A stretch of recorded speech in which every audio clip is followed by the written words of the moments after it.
ঠান্ডা ঠান্ডা সাবুদানার ডেজার্ট তৈরি করার জন্য প্রথমেই সাবুদানা সেদ্ধ করে নেব। এর জন্য পর্যাপ্ত পরিমাণ পানি গরম করে পানিটা যখন ফুটে উঠবে হাফ কাপ পরিমাণ সাবুদানা দিয়ে ভালো করে ফুটিয়ে নিয়েছি। এবারে সাবুদানাগুলো ছেঁকে নিয়ে ঠান্ডা পানি দিয়ে ধুয়ে নিয়েছি, এতে করে সাবুদানা ঝরঝরে থাকবে। এরপর দুধ জাল করে ঘন করে নিব। এর জন্য এখানে আমি 2 কাপ ফুল ক্রিম লিকুইড দুধ নিয়েছি, এর সাথে দিয়েছি 1/3 কাপ পরিমাণ চিনি এবং হাফ কাপ পরিমাণ গুঁড়ো দুধ।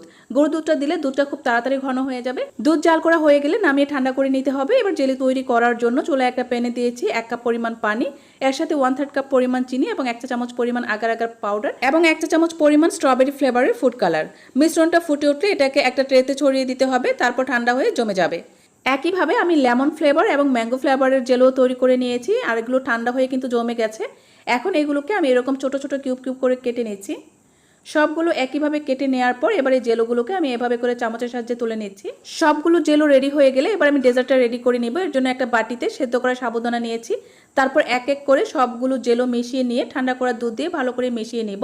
স্বাদ বাড়ানোর জন্য এখানে আমি বানানা কিউব করে কেটে দিয়েছি। ব্যাস রেডি হয়ে গেল আমাদের মজাদার সাবুদানা ডেজার্ট।